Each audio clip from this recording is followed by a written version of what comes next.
আগামীতে রাস পূর্ণিমা আসছে, আপনারা সবাই জানেন রাস পূর্ণিমা আগামীতে আসছে। দেখবেন কিছু কিছু জায়গায় ভগবান মন্দিরে থাকে না, যেমন দেখবেন রথযাত্রা, যে উৎসবের পেছনে যাত্রা লেখা আছে সেই উৎসবের সময় ভগবান মন্দিরে থাকে না। রথযাত্রা ভগবান মন্দিরে থাকে না, বাইরে বেরিয়ে আসে। রাসযাত্রা ভগবান মন্দিরে থাকে না, বাইরে বেরিয়ে আসে। কেন? ভক্তদের সঙ্গে খেলা করে নৃত্য করবে বলে। মায়েরা, দোল যাত্রা হোলি খেলার জন্য ভগবান বেরিয়ে আসে। ঝুলন যাত্রা ভগবান দুলতে আসে ভক্তদের সঙ্গে। কোন দিন না দোল যাত্রার দিনে, ঝুলন যাত্রার দিনে দেখবেন আপনার ভগবান বেরিয়ে আসে। দোলের দিনে ফাগু খেলার জন্য বেরিয়ে আসে। এক একটা যাত্রা লেখা আছে। রাস পূর্ণিমা আপনারা মানবেন, এই রাস পূর্ণিমাতে ভগবান রাসলীলা করেছিলেন। ওই দিনটা খুব মহত্বপূর্ণ দিন, ওই জন্য ওই দিনটাকে আপনারা মানবেন। সবার কাছে নিবেদন রইল, এই কতগুলো কথা বললাম সবাই মানবেন। শ্রীকৃষ্ণের রাস পূর্ণিমা আপনারা পালন করবেন। মায়েরা যেহেতু সংখ্যায় বেশি আছেন, একটু বলে যাব না বাদ দিয়ে দেবো? জোরে বলুন। বলে যাব। রাস পূর্ণিমা আগের দিনে আপনারা নিরামিষ খাবেন, বাড়ির সবাইকে নিরামিষ খাওয়াবেন। একাদশীতে যা যা করেন তাই করবেন।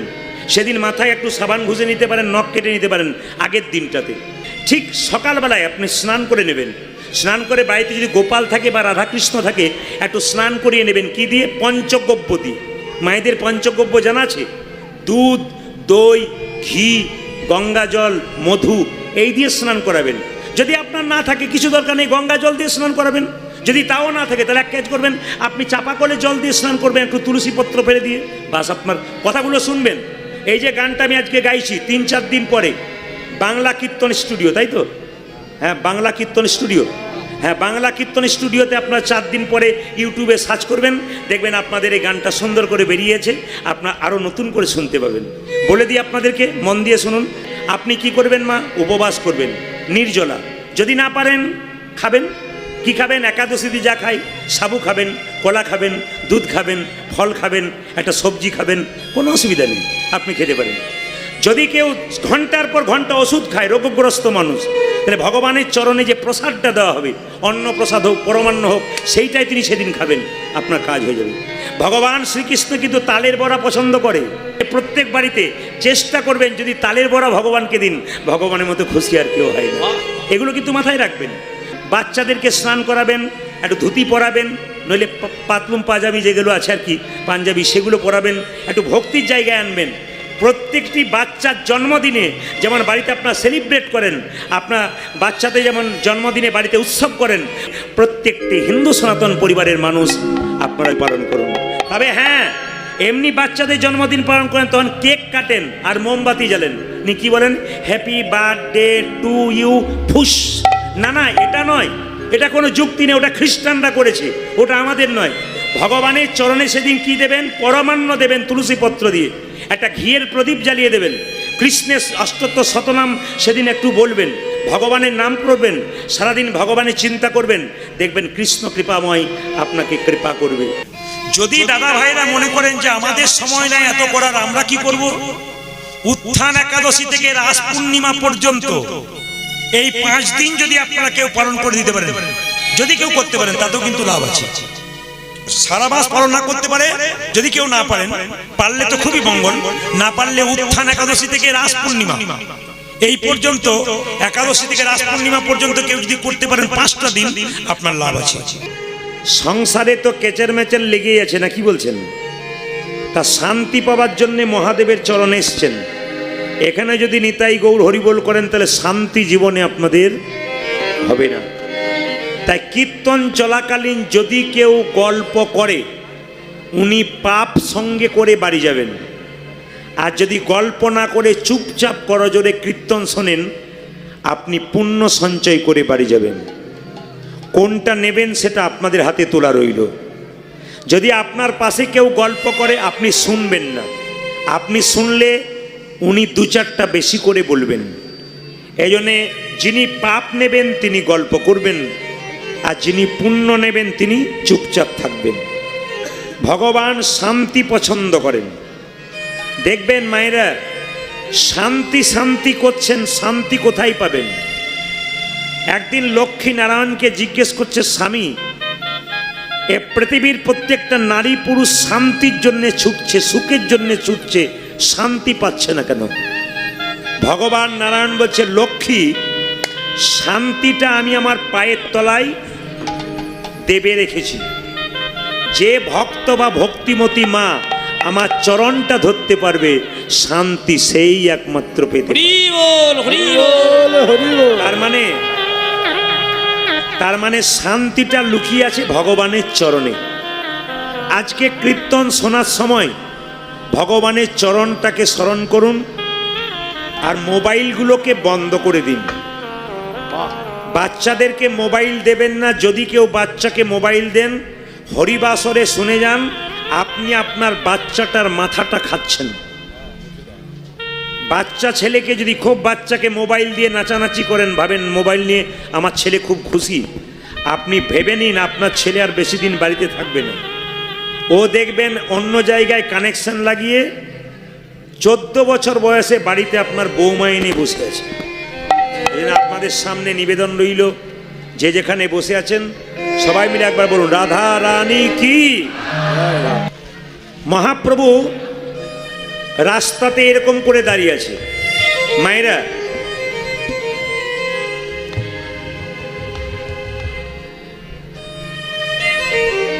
মহাপ্রভু ছবি হাত তোলা দেখেছেন না হাত নিচে থাকা দেখেছেন? কোনটা দেখেছেন? একবার দেখানো যাবে?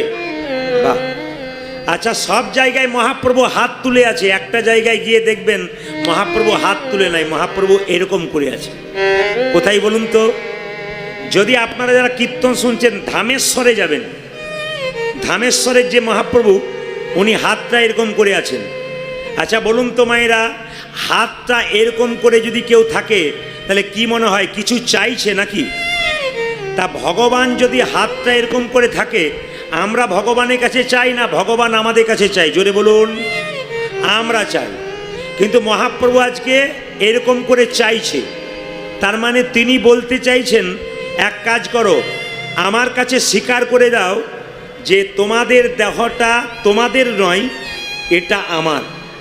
আমি কৃপা করে দিলাম, এই দেহ নিয়ে গর্ব করো না, এই দেহ নিয়ে গর্ব করো না। মায়েরা, অনেকে দেখবেন বাড়িতে আয়নার সামনে দেখবেন, আবার দেখবেন অনেক রকম করে। আবার দেখবেন কালো রঙের শরীর, সে আবার বাড়িতে আয়নার সামনে দেখবেন করছে। তো লক্ষ্মী নারায়ণকে জিজ্ঞেস করছে, তুমি যে রংটা দিলে ওর পছন্দ হলো না। তখন নারায়ণ বলছে, যতই পাউডার ঘষুক না কেন, ও ধুয়ে দিলে কিন্তু ওই রংটাই বেরিয়ে যাবে। আসলে ও লোক ঠকাতে বেরোচ্ছে। মহাপ্রভু বলতে চাইছে, তোমাদের দেহগুলোকে বলে দাও এটা আমার দেহ, আমি তোমাদেরকে দিয়েছি। মায়েরা, মহাপ্রভু বেতের লাঠি নিয়ে দাঁড়িয়ে বলছে, তোমরা স্বীকার করে যাও এ দেহ তোমার নয়, এ দেহ আমার। একটা বাড়ি তৈরি করতে গেলে সরকারকে ট্যাক্স দিতে হয়। একটা 4 তলা 2 তলার বাড়ি তৈরি করবেন, সরকারকে ট্যাক্স দিবেন। তাহলে ভগবান যে দেহ বাড়িটা দিলেন, তার জন্য ভগবানকে কি ট্যাক্স দিলেন?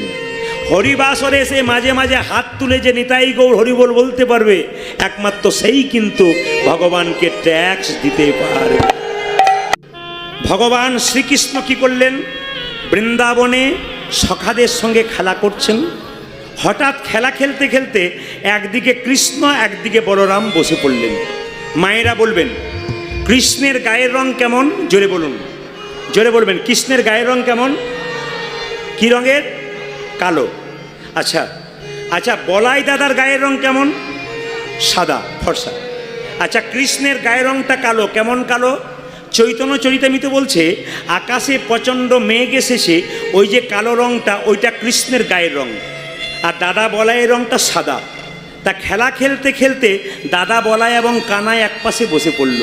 পদকর্তা বলছে, কিভাবে খেলা খেলছে? বড় জবা লোক সঙ্গে খেলা খেলে নানা রঙ,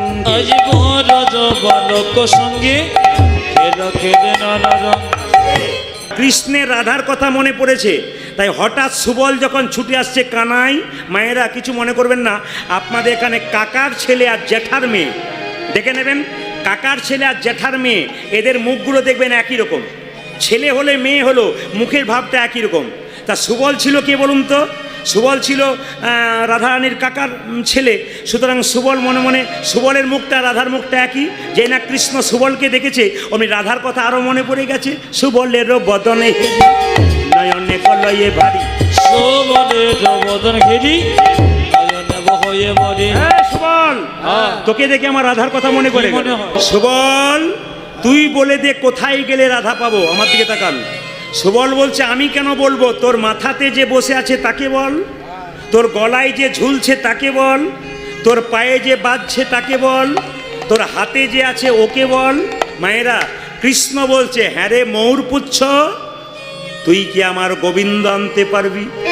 ময়ূরপুচ্ছ কেঁদে কেঁদে বলছে হে গোবিন্দ, কত ভাগ্য ফলে তোমার মাথায় জায়গা পেয়েছি, এ জায়গা ছেড়ে আমি যাব না। এ ফুলের মালা তুই আনতে পারবি? ফুলের মালা কেঁদে কেঁদে বলছে হে গোবিন্দ, কত ভাগ্য ফলে তোমার গলায় ঠাঁই পেয়েছি, আমি সদর ছেড়ে মফস্বলে যাব না, আমাকে জায়গা ছাড়তে বলো না। এই নূপুর, তুই আমার গোবিন্দ আনতে পারবি? নূপুর বলছে হে গোবিন্দ, কত যোগী, কত ঋষি, কত মুনি কতদিন ধরে সাধনা করে তোমার চরণে পাওয়ার জন্যে, আমি যদি তোমার চরণে পেয়েছি, আমায় চরণ ছাড়া করো না হে, চরণ ছাড়া করো না হে। আপনারা একসঙ্গে বলবেন, গোবিন্দের বদন ভালোবাসেন না চরণ ভালোবাসেন? জোরে বলুন। চরণ। কেন বদনটা কালো বলে পছন্দ হয় না? আসলে তা নয়, চরণ না ধরলে বদনে পৌঁছানো যায় না, এই জন্য আপনার চরণ ভালোবাসেন। আচ্ছা বেশ বেশ, মেনে নিলাম। বাঁশি, তুই কি গোবিন্দ আনতে পারবি?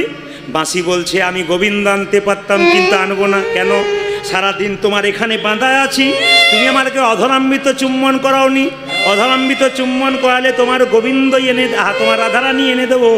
যেই না বাঁশিকে অধরাম্বিত চুম্বন করলো, বৃন্দাবনে বাঁশি বাজিল, বৃন্দাবনে বাঁশি বাজিল, জয় রাধে শ্রী রাধে বলে বৃন্দাবনে বাঁশি বাজিল, মায়েরা বৃন্দাবনে বাঁশি বাজছে রাধা রাধা বলে। কিছু মনে করবেন না, আপনাদের মুখে বাঁশি বাজবে কি বলে? রাধা রাধা বলে। খুব সুন্দর উত্তর দিন। একটা প্রশ্ন করব, হিন্দুদের তিনটে হাত,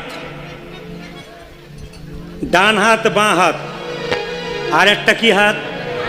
অজুহাত। দাদা কীর্তন শুনতে যাবেন না, অজুহাত কি বলুন তো? আমার সময় নাই। দেখবেন এদিকে এদিকে, আমার সময় নাই, এই দিয়ে তাকাবেন, আমার সময় নাই। আবার দেখবেন অনেকে বলে আমার মতো হতভাগাকে কি ভগবান ডাকে গো, কি সুন্দর বলে। দেখবেন অজুহাত, ধর্মে এইদিকে, ধর্মের রাতে অজুহাত। আবার দেখবেন যখন বাজার যায় তখন তো বলে না আমার মতো হতভাগা কি বাজার ডাকে গো, দিবি বাজার চলে যায়। আবার মায়েরা কিছু মনে করবেন না। আচ্ছা অনেকে বলে আমি সংসার করেছি, সংসারের যা জ্বালা, আমি হরিনাম শুনবো কি করে? আচ্ছা সত্যি সবাই বুকে হাত দিয়ে বলুন তো, সত্যি কি সংসার করেছেন? লেখা আছে সংসার সুখের হয় রমণীর গুণে, গুণবান স্বামী যদি থাকে তার সঙ্গে। রাত্রিবেলা আপনি সুন্দর করে সংসার সাজাচ্ছেন, আর রাত্রিবেলা আপনার স্বামী মদ খেয়ে ঘর ঢুকছে, তাহলে আপনার স্বামী দরজা খোলো চম্পাবতী, বলুন সংসার সুখের হবে? আচ্ছা হাত তুলে বলুন তো, কিছু মনে করবেন না। আপনাদের স্বরূপপুরে একটা ভালো ঘটনা শুনলাম, এখানকার কমিটির ছেলেরা বলল যেখানে যা পাবেন পাবেন, এখানে কোনো মাতাল নাই, এখানে কেউ মদ খায় না, বোধহয় খাই না নাকি? মায়েরা বলছেন রাত্রিবেলায় পার্টি দেখবেন কেমন ঘুরছে। আচ্ছা কিছু মনে করবেন না, যারা মাতাল তাদেরকে আমি সম্মান দিই, কেন বলুন তো? কিছু মনে করবেন না। পেঁয়াজের দাম বেড়েছে, আলুর দাম বেড়েছে, তার জন্য রাস্তায় ধর্মঘট করে, কিন্তু মদের দাম বেড়েছে বলে কজন মাতাল ধর্মঘট করে বলবেন? করোনার সময় দেখবেন লোকে ঘর থেকে বেরোতে পারছে না, আর যারা মাতাল তারা দেখবেন মদের থলি নিয়ে দিব্যি দাঁড়িয়ে আছে, করোনা হোক কিন্তু খেয়ে মরবো। তাহলে বুঝতে পারছেন মাতালের কত দাম আছে। কিছু মনে করবেন না মায়েরা, যারা মদ খায় তাদের তিনটে লাভ হয়। প্রশ্ন করবেন তিনটে লাভ কি বলুন তো? যারা মদ খায় তাদের ঘরে চোর ঢোকে না, যারা মদ খায় তারা কোনোদিন বুড়ো হয় না, যারা মদ খায় তাদেরকে কুকুরে কামড়ায় না, যারা খায় তারা বলছে বলুন বলুন কাল থেকে শুরু করবো। জেনে নিন আপনারা যে যেখানে বসে আছেন, এই যে মদ যারা খায় তাদেরকে কুকুরে কামড়ায় না, তাদের বাড়িতে চোর ঢোকে না, আর তারা বুড়ো হয় না। প্রমাণ দেখে নিন, যারা খায় শুনে নিন। এইদিকে মদ যারা খায় তাদের বাড়িতে চোর ঢোকে না কেন? মদ খেতে খেতে লাংস, কিডনি, লিভার নষ্ট হয়ে যায়। সন্ধেবেলায় কাশতে শুরু করে সকাল পর্যন্ত কাশি খপ খপ করে। হ্যাঁ, মাঝরাত্রিতে চোর ঢুকতে যায়, তখন বলে বেটা জেগে আছে রে, ঢোকার দরকার না, চোর ঢোকে না। আর এদিকে তাকাবেন, কুকুরে কামড়ায় না কেন? দুটো কারণে কামড়ায় না। যারা খায় তারা শুনুন, কুকুরে কামড়ায় না কেন? দুটো কারণে কামড়ায় না। মদ খেতে খেতে দুর্বল হয়ে যায়, চলতে পারে না, লাঠি নিয়ে চলে। কুকুর ভাবে বেটার হাতে লাঠি আছে, যাওয়ার দরকার নেই, কামড়াবো না। আর একটা কারণে কুকুর কামড়ায় না। কি কারণে বলুন তো? আমার দিকে তাকান। আর একটা কারণে কামড়ায় না। কি কারণে? না, মদ খেয়ে যারা পড়ে থাকে তারা নর্দমার পাশে পড়ে, আর কুকুরও নর্দমার পাশে শুয়ে থাকে। কুকুর ভাবে আমার প্রতিবেশী বটে, কামড়ানোর দরকার নেই, এই জন্যে কামড়ায় না।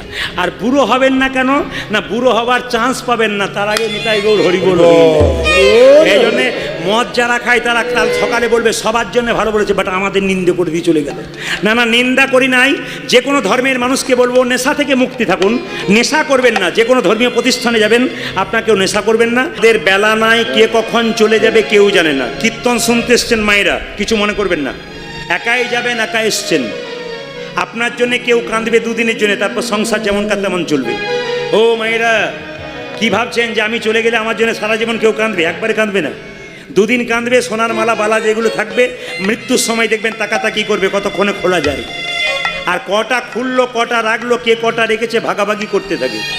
এই জন্য কে কখন চলে যাবে কেউ জানে না। জেনে নিন, কীর্তন শুনতে এসছেন, বাড়ি যাবেন, গ্যারান্টি আছে কেউ হাত তুলতে পারবেন? আসতে। আচ্ছা, ট্রেন আসবার সময় সিগন্যাল দেয়, মানুষ জানতে পারে ট্রেন আসে। মৃত্যু আসবার সময় সিগন্যাল দেয়, যে কোনো মানুষের জীবনে যে কোনো মুহূর্তে আসতে পারে। রাত্রিবেলায় শোবেন, যদি সকাল হয় আপনার চোখ খুলবেন তাহলে সকাল হবে, আর চোখ না খুললে আপনার জীবনে পরকাল হবে। ওই জন্য কে কখন চলে যাবে কেউ জানে না। যাবার আগে পথটা পরিষ্কার করো। আমি আপনাদের কাছে নিবেদন রাখবো, প্রত্যেকটি হিন্দু সনাতনী মানুষের কাছে, যারা কীর্তন শুনছেন, ভক্তি ভরে কীর্তন শুনবেন। ভগবান পরীক্ষা করে দেখে আমার নাম যেখানে হয় কে কেমন মতি দেয়। যে যেমন মতি দেয় তার গতি সেরকম হয়। আপনি যেমন মতি দেবেন আজকে গোবিন্দ চরণে, গতি সেরকম হবে। কারা কারা মালা নিয়েছেন হাত তুলুন তো, একবারে শব্দ নয়। কারা কারা মালা নিয়েছেন হাত তুলুন। আমি কিন্তু একবারও বলি নাই তুলসীর মালা বা সোনার মালা, বলেছি কারা কারা মালা পড়েছেন হাত তুলুন। আচ্ছা বেশ, কারা কারা তুলসীর মালা পড়েছেন হাত তুলুন। বেশ, খুব খুশি আমি আপনাদের জায়গাতে, হাত নামান। কারা কারা সোনার মালা পড়েছেন হাত তুলুন। বলে মাথা খারাপ, রাস্তা দিয়ে যাবো তখন নিতাই গৌর হরিবোল করে দেবে। এইদিকে তুলসীর মালা যারা পড়েছেন তাদের জন্য বলে রাখি, যে যেখানে বসে আছেন, তুলসীর মালা পড়লে তিনটে লাভ। ধীরে, তুলসীর মালা পড়লে তিনটে লাভ। কি কি? প্রথম লাভ হচ্ছে, যারা তুলসীর মালা পড়ে তাদের মাথায় কোনোদিন বজ্রপাত হয় না।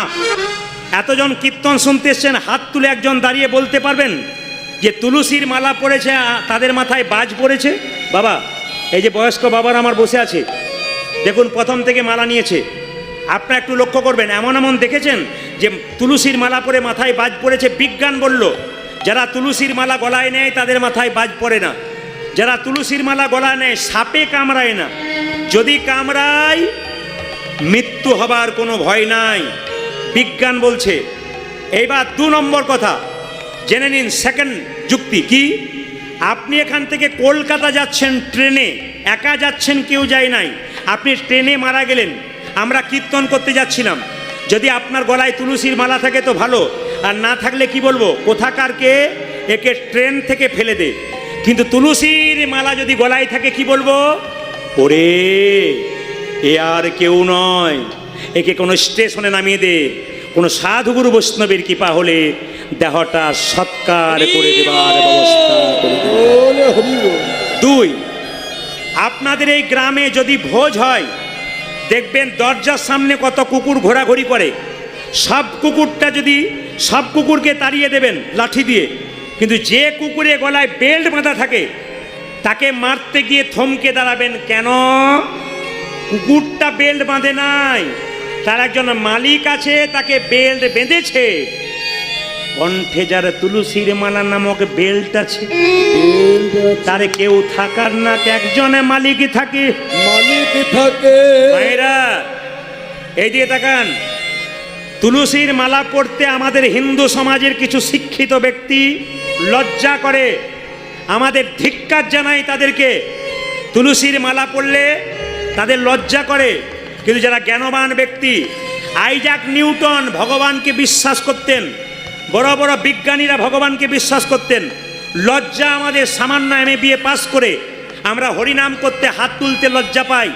হিন্দু সনাতন ধর্ম টিকবে কি করে? যারা এখানে দাঁড়িয়ে আছেন তারা শুনে নেবেন। আপনারা সবাই লক্ষ্য করবেন, অন্যান্য ধর্মের মানুষরা শিক্ষিত হোক অশিক্ষিত হোক ধর্মের ব্যাপারে ঠিক, আর লজ্জা আমাদের কি বলুন তো, ধর্ম করতে গেলে ঠাট্টা করবার জন্য তৈরি হয়ে আছি। দেখবেন, কিছু মনে করবেন না, আপনাদের কেন হয় কিনা জানি না, আমার পাশের বাড়িতে একটি মেয়ে 25 বছর বয়স, তুলসীর মালা তিলক নিয়েছে। পাশের 4টা মেয়ে বলছে, বাবারে দিদি হারাধনের বইয়ের কি ঢং দিদি, তুলসীর মালা নিয়েছে, মা তিলক নিয়েছে, ভগবান বোধহয় আগেই পেয়ে যাবে। না না, হাসি নয়, এগুলো লজ্জা হওয়া দরকার। ধিক্কার জানাবেন এসব মেয়েকে, লজ্জা লাগা উচিত এই সব মেয়েদের। এই সনাতন ধর্মকে নষ্ট করছে এই সমস্ত মেয়েগুলো। এই জন্য আপনাদের সামনে নিবেদন রইল, আপনি তুলসীর মালা পড়তে পারবেন না, আপনার দরকার নেই, কিন্তু যদি কেউ পড়ে, যদি কেউ কীর্তন করে, তাকে সাহায্য করুন। আপনি পড়ুন, আমি পড়তে না পারি, আপনি পড়ুন মায়েরা। ওই জন্য তুলসীর মালা তিলক নেবেন। এই যে তাকান, তিলক যারা নেন না, আস্তে, তিলক যারা নেন না আমার কপালটার দিকে তাকান। আমি তিলক নিয়েছি, এ তিলক আপনাদের নেওয়ার দরকার নেই। আপনি একটা কাজ কাল থেকে করবেন, যা খাবেন খাবেন, স্নান করার পর সবাই তাকিয়ে দেখে নিন আমার দিকে। স্নান করার পর মন্দিরে বসে হাতে জল নেবেন, সবাই তাকান, হাতে জল নেবেন, এই আঙ্গুলে করে আমি যেমন তিলক নিয়েছি জল তিলক করে নেবেন, কেউ দেখতে পাবে না। আপনি জল তিলক করে নেবেন, কেউ দেখতে পাবে না। তিলক আপনার হয়ে গেল, শাস্ত্রে বিধান আছে জল তিলক আপনি করতে পারেন। যদি মনে করে একটা ফোঁটা নেবো, দেখে ভক্ত মনে হবে, তাহলে এক কাজ করবেন, তুলসী গাছে যখন জল দেবেন মায়েরা, তুলসী গাছে যে নরম মাটিটা আছে, হরে কৃষ্ণ মহামন্ত্র বলে এই আঙ্গুলে করে আপনারা একটা ফোঁটা নিয়ে নেবেন। আপনার বাচ্চাকে দেবেন, আপনি নেবেন। আপনার বাচ্চার মঙ্গলের জন্য একটা কথা বলি, বাচ্চার মন কচি বাঁশের মতো, যেদিকে বাঁকাবেন, দান নিতে নিতে শব্দ নয়, দান দিতে দিতে শব্দ নয়। আমার দিকে তাকান, জটিলে আর কুটিলে কে চেনেন? জোরে বলুন, হা না না। আচ্ছা, রাধারানীর শাশুড়িকে জটিলা না কুটিলা? জোরে বলুন। জটিলা। ননদিনীর নাম কি? কুটিলে। এ জটিলে, আস্তে। যেই না বড়িমা দরজায় ধাক্কা দিয়েছে, জটিলার দরজা, কিসের গন্ধ? আরে তোদের দিকে গন্ধ করছে রে। কিসের গন্ধ? এই তোদের দিকে করছে দেখ। তুই ওইখানে গন্ধ। কিসের গন্ধ? না না, এখানে গন্ধ নয়, জটিলার বাড়িতে। পচা পচা গন্ধ। কিসের গন্ধ তো? দধি দুগ্ধ ঘিত গুল সব পচে যাচ্ছে। এই তোদের লজ্জা করে না? আরে তোরা জাতিতে কি? আমরা গোয়ালা। গোয়ালা। আচ্ছা, গোয়ালাদের ব্যবসা কি? ওই দধি দুগ্ধ মাছ বিক্রি করা নাকি? হ্যাঁ। তাহলে কি বলুন তো? আচ্ছা আচ্ছা, এদিকে তাকাবেন। জটিলেকে দেখে বড়াই মা, এই তোকে দেখে আমার গা জ্বলে যায়। জটিলে বলছে, বয়স হলে তো দেখলে গা জ্বলবে। তখন বড়িমা বলছে, তোর মরণ হয় না? তখন জটিলে বলছে, জন্ম মৃত্যু বিয়ে 3 বিধাতাকে নিয়ে মরবো বললেই কি মরা যায়? বসুন, আস্তে শুনবেন কথাগুলো, কথোপকথন শুনবেন। মরবো বললেই কি আধ্যাত্মিক তত্ত্বের কথা বলছিস? আমি যেটা বলছি সেটা উত্তর দে। এই যে রাজার মেয়েকে বউ করে এনেছিস ভাঙা ঘরে রাখবো বলে, রাজার মেয়েকে বউ করে এনেছিস ভাঙা ঘরে রাখবো বলে? না না। সঙ্গে সঙ্গে জটিলে বলছে, কি করব বড়িমা, পয়সা নাই। সঙ্গে সঙ্গে জটিলে বড়িমা বোঝাচ্ছে, দেখুন, বাণিজ্যে বসতে লক্ষ্মী তদর্ধ কৃষি কর্মাণী। তার মানে কি? বাণিজ্য করলে লক্ষ্মী পাওয়া যায় ব্যবসা করলে, আর কৃষিকর্ম করলে তার অর্ধেক পাওয়া যায়। তা তোরা ব্যবসা করতে পারিস না? এত দধি দুগ্ধ ঘিতগুল পচে পচে যাচ্ছে, তোরা ব্যবসা করতে পারিস না? কে যাবে আমাদের হাটে? এদিকে দেখান, মানে বড়িমা চালাকি করে রাধারানীকে নিয়ে যাবে এই জন্য এসেছে, কিন্তু জটিলে মাথা গলাচ্ছে না, বলছে আমাদের কে যাবে? তখন সঙ্গে সঙ্গে বড়িমা বলছে, তুই যাবি। তখন সঙ্গে সঙ্গে জটিলা বলছে, বয়স হয়েছে, রাস্তা দিয়ে যাব, হাত পা ভেঙে যাবে, কে করবে আমার? বলছে, এক কাজ কর, তোর 2টো ছেলে আছে তাদেরকে দে। বলে, কে কে? একটি মায়েরা, রাধারানীর স্বামীর নাম কি? আয়ান। আর রাধারানীর দেবরের নাম কি? দুর্মুখ। রাধারানীরা 2 বোন ছিল মায়েরা। হ্যাঁ, রাধারানীর 2 বোন ছিল। রাধারানীর সঙ্গে বিয়ে হয়েছিল কার? আয়ানের। আর তার বোনের বিয়ে হয়েছিল কার সঙ্গে? দুর্মুখের সঙ্গে। বলছে এরা হাটে যেতে পারে না, মায়েরা শোনা কোন সঙ্গে সঙ্গে বলছে আসলে হাটে যেতে পারে, কিন্তু ছোট ছেলেটা চাষবাস নিয়ে থাকে, আর বড়টা আয়ানটা শুধু মা মা করে, মায়ের মন্দিরে গিয়ে মা মা মা মা ছাড়া আর কিছু জানে না। ও মায়েরা যে যেখানে বসে আছেন, কোনো শব্দ, এইদিকে কোনো শব্দ না করে আমার দিকে তাকাবেন, কি সুন্দর তত্ত্ব আছে দেখুন। যেদিন আয়ানের সঙ্গে রাধারানীর বিয়ে হলো, ফুলশয্যার রাত্রিতে আয়ান বুঝতে পারলো রাধারানীকে। রাধারানী ফুলশয্যার রাত্রিতে শুয়ে শুয়ে কৃষ্ণ কৃষ্ণ কৃষ্ণ বলে। আয়ান বুঝতে পেরে গেল, রাধে তুমি তোমার পথ পরিষ্কার করছো কৃষ্ণ কৃষ্ণ বলে, তোমাকে ছেড়ে দিলাম, আমিও চললাম মা কালীর মন্দিরে, দরজা বন্ধ করে আমি মা মা করব। এইদিকে বলুন, মা কালীর কটা হাত? যে ঘুমাচ্ছে সে বলুন। চোখ আমার খুব খারাপ, এইদিকে দেখান, মা কালীর কটা হাত? 6টা। অনেকে ভয়ে বলছে না, কীর্তনীয়রা 4-5টা জানতে পারে হয়তো। না না, বলবেন, সাহস করে বলবেন। এইদিকে মা কালীর কটা হাত? 4টা হাত। আমার দিকে তাকান, আমার দিকে তাকান, একবারে তাকিয়ে নিন। মা কালী বলছে দে। একটা হাতে এরকম থাকে না, দে। আমরা কি দিই? মা দেবার মতো কিছু নয়, পয়সা আছে একটা, কদমা দিয়ে দিই, কিন্তু কদমা দেওয়ার নিয়ম নয়। মা বলছে দে, কি? ভক্তি দে, ধর্ম দে, যদি দিস অর্থ, আশীর্বাদ দেবো। আর যদি কামনার বসে ছুটে আসিস আমার কাছে, আমার হাতে কি আছে দেখতে পাচ্ছিস, আর কে ঝুলছে দেখতে পাচ্ছিস, তোকে এরকম ঝুলিয়ে দেবো বলে দিলাম। হরে কৃষ্ণ। যে যেখানে বসে আছেন মন দিয়ে শুনবেন, মা বলতে চাইছে যদি কেউ কামনার বসে আসিস তোকে ঝুলিয়ে দেবো। আচ্ছা মায়েরা, এতদিন মা কালীকে দেখছেন, মন দিয়ে শুনবেন। মা কালীর হাতে যে মাথাটা ঝুলছে ওর নাম কি? নিশুম্ভ। শুম্ভ নিশুম্ভ দুজন ওষুধ ছিল, মেয়েদেরকে মা জ্ঞান করতো না। একদিন মা দুর্গার দিকে ঝাঁপিয়ে পড়ল। মা দুর্গা তার তৃতীয় নাম থেকে করাল বদনী উলাঙ্গিনী খड्गধারিণী মা কালীর সৃষ্টি করলেন। সবাই জেনে নিন যে যেখানে বসে আছেন, মা দুর্গার 3 নম্বর চোখ থেকে, তৃতীয় নাম থেকে মা কালীর সৃষ্টি। মানে মা দুর্গার আরেকটা অংশ হলো মা কালী। এই দিয়ে তাকাবেন তো, মা যখন এরকম করে আছে, জিভটা কেটে আছে কেন? সবাই তাকান, জিভটা কেটে আছে কেন? তার মানে মা কি বলতে চাইছে? জিভ হচ্ছে লালসার প্রতীক। একটা বাড়ি হয়েছে, 2টো হলে ভালো হয়, 2টো হয়েছে, 3টে হলে ভালো হয়। মা বলছে বেশি নিস না, টেনশন হবে, হার্টের দোষ হবে, যত করার জন্যে করবি আর ওষুধ খাবি, তোর বেঁচে থেকে কী লাভ আছে? ধর্মসত্য দাঁত দিয়ে চেপে ধর, যখন তোর অনেক হয়ে গেছে আর তার দরকার নাই, ধর্ম দিয়ে চেপে ধর, ভগবানকে স্মরণ কর। মায়েরা, যদি আপনাদের গাড়ি বাড়ি টাকা পয়সা হয়ে গেছে আর চাইবেন না, ভগবানের কাছে প্রার্থনা করবেন যেটুকু দিয়েছো ওইটা নিয়ে যেন থাকতে পারি, বাস আপনি ধর্ম করুন, মা বলছে। আচ্ছা এবার আপনারা বলবেন, বাবা শিবের, বাবা শিবের বুকে একজন পা দিয়েছে, তার নাম কি? জোরে বলুন, জোরে। মা কালী। আচ্ছা এইবার বলুন তো, মা কালীর সঙ্গে শিবের কি সম্পর্ক? শ্বশুর না ভাসুর? জোরে বলুন। একটু আগে বলে দিয়েছি, কি বলুন তো? স্বামী। আচ্ছা কিছু মনে করবেন না, যে যেখানে বসে আছেন, একবার শব্দ নয়। এখন মা কালী যখন শিবের বুকে পা দিয়েছে, এই কীর্তনটা এক জায়গায় করেছি, একটি মেয়ে কীর্তনে শেষে এসে বলছে, প্রদীপবাবু কি স্বামীর বুকে পা দেওয়া যায়? বললাম তোমারও তো ইচ্ছা কেন? বলে আমার মাঝে মাঝে ইচ্ছা হয়। বলে আস্তে, কেন হয়?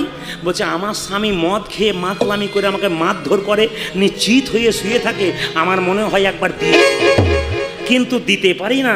আজকে কীর্তন শুনে বুঝতে পারলাম দেওয়া যায়। আমি বললাম দিদি আপনি দেবেন, কোনো অসুবিধা নাই, তার আগে ভালো হার্ট স্পেশালিস্টকে চেক করে দেখবেন ঠিক আছে তো, নইলে দিলেই হরিবোল হয়ে যাবে। আপনারা যারা ভাবছেন মা কালী শিবকে দিয়েছে আমিও ওনাকে দেবো, গণ্ডগোল আছে, কিন্তু আপনারা দেবেন না তাহলে কিন্তু গণ্ডগোল আছে। তার মানে কি? এ জগতে আয়ান শিক্ষা দিলেন, কোনো স্ত্রী যদি ধর্মব্রতী হয় তাকে ধর্মের পথে নিয়ে যাওয়া হয়। পুরুষ দেখবেন স্ত্রীকে ধর্মের সাহায্য করে না, কিন্তু মেয়েরা করে। তার প্রমাণটা দেখুন, আপনার বাড়িতে আপনি ঠাকুর পুজো করবেন, আপনার স্বামীকে ডাকছেন, কি করলেন? ফুল তুলে দিলেন, মন্দির পরিষ্কার করে দিলেন, আপনি ঘিয়ের প্রদীপ দিয়ে দিলেন, ধূপ দিয়ে দিলেন, ফল দিয়ে দিলেন, শুনছ এসো সব তৈরি করে দিয়ে এবার পুজো করো। কিন্তু কোনো স্বামী কোনোদিন আপনার মন্দির তৈরি করে দেয়, ফুল তুলে দেয়, তারপর প্রদীপ জ্বালিয়ে দেয়, ধূপ জ্বালিয়ে দেয়, বলে শুনছ পুজোটা করে দাও? মেয়েরাই কিন্তু বেশি করে। কিন্তু আয়ান শিক্ষা দিলেন, এ জগতে যারা স্ত্রী হয় ধর্মপরায়ণা হলে স্বামী ভালো হয়। কেন বলুন তো? নারী যদি নারীর মতো হয় পুরুষ ওপরে ওঠে, আর নারী আনারি হলে পুরুষ নিচে নেমে যায়। মায়েরা, কোনো নারী যদি ধর্মপ্রতি হয় তবে তার পুরুষ অনেক দূরে উঠতে পারে, আর কোনো নারী যদি ধর্ম না করে তবে তার পুরুষ কোনোদিন ধর্ম উঁচুতে উঠতে পারে না। এই যে আমরা কীর্তন করি 365 দিনে 320 দিন বাইরে থাকি, কখন থেকে? যখন থেকে বিয়ে হয়েছে তারপর থেকে। তাহলে আমাদের স্ত্রীরা কি বলতো? দরকার নয় তোমার সংসার করা। মেয়েদের, আচ্ছা কিছু মনে করবেন না, মেয়েদের দেখবেন কয়েকটা কমন ডায়লগ আছে, বলবো না বাদ দিয়ে দেবো? না বাদ দিয়ে দিয়ে আবার গালাগাল দেবে পরে, না বলেই যাই। মেয়েদের কমন ডায়লগ কি বলুন তো? আমার মতো মেয়ে বলে তোমার সংসার করছে, অন্য মেয়ে হলে কখন চলে যায়। কি বলছেন বলে না? বলে বলুন। আবার দেখবেন অনেকে বলে, কি বলে বলুন তো? নেহাত দুটো ছেলে মেয়ে হয়েছে বলে, নইলে কোন দিন সংসার ছেড়ে চলে যেতাম, বলে না? আর একটা কি বলে বলুন তো, কমন ডায়লগ কি বলুন তো? বিয়ে বাড়িতে যাবে, আপনি বলছেন স্ত্রীকে চলো বিয়ে বাড়ি থেকে ঘুরে আসি, আপনি 10-15টা শাড়ি কিনে দিয়েছেন, তাও কি বলবে? আমার তো ভালো শাড়ি নাই। আপনাদের এখানে করে না, এরা সব মাথা নড়াচ্ছে বলে হ্যাঁ ঠিক বলেছেন, ওটা তো করবোই আমরা। না না, এরকম নারী নয়। নারী নারীর মতো হবে, পুরুষকে সাহায্য করতে হবে। সবাই লক্ষ্য করুন, বড়িমা বলছে তাহলে এক কাজ কর, তোর মেয়েকে পাঠিয়ে দে কুটিলেকে। কিছু মনে করবে না, আপনাদের এখানে এমনি মেয়ে আছে দেখুন তো, কুটিলার সনগুণ কাটা ঘায়ে যেন নুন। মন দিয়ে শুনে নেবে তোমরা, মায়েরাও শুনে নাও। কি বলছে? কুটিলার কেমন গুণ আছে? কুটিলার সনগুণ কাটা ঘায়ে যেন নুন। এমন কথা বলে, কাটা ঘায়ে নুন ছিটিয়ে দিলে মানে জ্বলে যায়। সে আপনাদের এখানে ওখানে ওরকম মেয়ে নাই। এখানে কমিটি বলল আমাদের মেয়েরা খুব মিষ্টি মিষ্টি কথা বলে, শুনছো? হ্যাঁ গো, গো, কত সুন্দর বলে। আবার কি বলছে দেখুন, এই দিয়ে তাকান, কি বলছে? বলছে পথে যাবে, কখন যে অঘটন ঘটাবে কেউ জানে না। কুটিলার সনগুণ কাটা ঘায়ে যেন নুন, নিম লঙ্কার সমান বচন। মানে কথাগুলো এমন তেতো, কখনো কখনো লঙ্কার মতো ঝাল, গা জ্বলে যায়। কুটিলা লোকের কাছে বলে বলে বেড়ায় আমার কি গুণ আছে জানো? আমি কাঁচা বাঁশে ঘুণ ধরাতে পারি, আমি কাঁচা বাঁশে ঘুণ ধরাতে পারি, আমি কাঁচা ধরাতে পারি, আমি কাঁচা বাঁশে ঘুণ ধরাতে পারি। আমি কাঁচা বাঁশে ঘুণ ধরাতে পারি। বলুন তো, কাঁচা বাঁশে ঘুণ ধরানো যায়? আমি জলে আগুন লাগাতে পারি, আমি জলে লাগাতে পারি, আমি জলে আগুন লাগাতে পারি।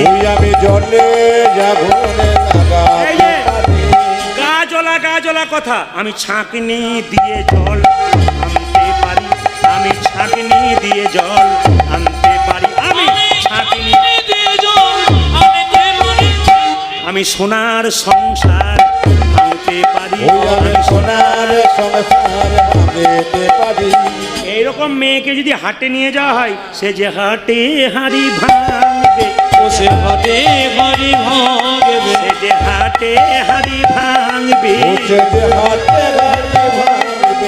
পথে যেতে যেতে দেখবি হাটে হাড়ি ভাঙবে, পথে যেতে যেতে হাটে হাড়ি ভাঙবে।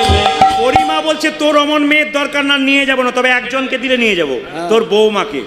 জটিলে বলছে আমার বৌমাকে দিতে পারি, কিন্তু স্বভাব খুব খারাপ। কি স্বভাব? আমার দিকে দেখান, বৌমার স্বভাব কেমন? আচ্ছা, কোনো মেয়ে রাস্তা দিকে যাবার সময় যদি এদিক ওদিক তাকায়, স্বভাব ভালো না মন্দ? জোরে বলুন, কি মনে হয়? আগেকার মায়েরা বলবে মন্দ, এখনকার বলবে ঠিক করেছি। এই দেখেন কি করে দেখাচ্ছে, আমার বউ না, বউর স্বভাব খুব সে কি খুব স্বভাব খারাপ, খালি এদিক ওদিক তাকায়। এই বউ, এই বউ, ও বউ, ও বউ, আহা, বইয়ের আমার গলা ধরে গেছি। ও বৌমা, সব গেল। তো বলছি কি, আজকে স্বীকার করো, যখন পথে যাবে না কোনো দিকে তাকাবে না। রাধারানী বলল কোনো দিকে তাকাবো না। তত্ত্ব কি বললো দেখবেন, কিছু মনে করবেন না, যার দায়িত্ব থাকে তার মাথাতে একটা চাপ থাকে। যে দেখবেন মেয়ের বিয়ে দিচ্ছে, লোক কত খাচ্ছে ওদিকে তাকায় না, কি ভাবছে বলুন তো? সকালে সবাইকে পেমেন্ট করতে হবে, আমার মাথাতে চাপ আছে। অদ্বৈতবাবু খালি তাকিয়ে আছে। বলুন কীর্তন পরে হবে, কেন আগে দিক, নইলে কাল সকালে সবাইকে প্যান্ডেল মাইক আপনাকে সবাইকে দিতে হবে, কি করে দেবো? না না, সত্যি কথাই বলেছেন। এত বড় একটা গুরু দায়িত্ব নিয়ে ওনারা করাচ্ছেন, আপনাদের দানের দ্বারা হচ্ছে। তবে একটা কথা আপনাদের বলে যাই, যে যেখানে বসে আছেন দানের কথা শুনতে এসছেন, দান আপনারা দেবেন। আমার ছোট ছোট ভাইগুলো আপনাদের সামনে গামছা নিয়ে যাবে। আপনারা কীর্তনের শেষে আমাকে 1 টাকাও দেবেন না, কীর্তন চলাকালীন কোনো টাকা দেবেন না। আমাদের ভাইগুলো আপনার সামনে যাবে। মায়েরা এইদিকে তাকান, এরকম করে যদি কেউ চায় আপনি দেবেন, আপনার হাত ওপরে থাকে, যে নেয় তার হাত নিচে থাকে। আপনি যখন দেবেন আপনার হাত ওপরে থাকবে। আপনি দান করবেন কিন্তু নাম করবেন না। কেউ 500 দিলেন, 100 দিলেন, 200 দিলেন, বলার দরকার নেই। দান করলে নাম করতে নাই। তবে বলে রাখি, আপনার দান করবেন, নাম করবেন না। আমি কালকে যেখানে গাইছিলাম, নাম করব না, কালকে আমি যেখানে ছিলাম ঝাড়খণ্ডে, সেখানে দেখতে পাচ্ছি একজন বৈষ্ণব তিলক দিয়ে যাচ্ছে। এদিকে একজন বৈষ্ণব তিলক দিচ্ছে, সবাই 10 টাকা, 5 টাকা, 20 টাকা দিচ্ছে। আর 2-1 কয়েক কোটি টাকার মালিক সামনে বসে আছে, ও খালি পকেটে হাতটা ভরছে আর বের করছে, ভরছে আর বের করছে। আসলে কি করছে বলুন তো? বাছাবাছি চলছে, ছোটটা দেবো না বড়টা দেবো, মানে 5 টাকার কয়েনটা দেবো না 2 টাকার কয়েনটা দেবো। ভগবান বলছে তোর পকেটে কত আছে ওটাও জানি, তোর ব্যাংকে কত আছে ওটাও জানি। এমন পোকা লাগা বেগুন দিয়ে দেবো, নার্সিংহোম আর ঘর করে করে বেড়াবি। ওই জন্য আপনাদের সামনে নিবেদন রইল, দেখবেন আস্তে কমিটির ছেলেরা চাঁদা চাইতে যায়, এটা প্রায় জায়গাতে হয়। অনেক টাকার মালিক, দাদা কিছু দিন গান করাবো। তোর বৌদিকে ভেলোর নিয়ে গিয়েছিলাম, 20,000 টাকা খরচ হলো, পরের বছর দেখবো। কিছু মনে করবেন, ভগবান বলছে এবছর 20 হলো, না দিবি তো পরের বছর 60,000 করে দেবো। ওই জন্য আপনাদের কাছে নিবেদন রইল, বাবা দান আপনারা করুন, ভগবানের নামে দিন, আপনাকে ডাক্তারের খাতায় নাম লেখাতে হবে না।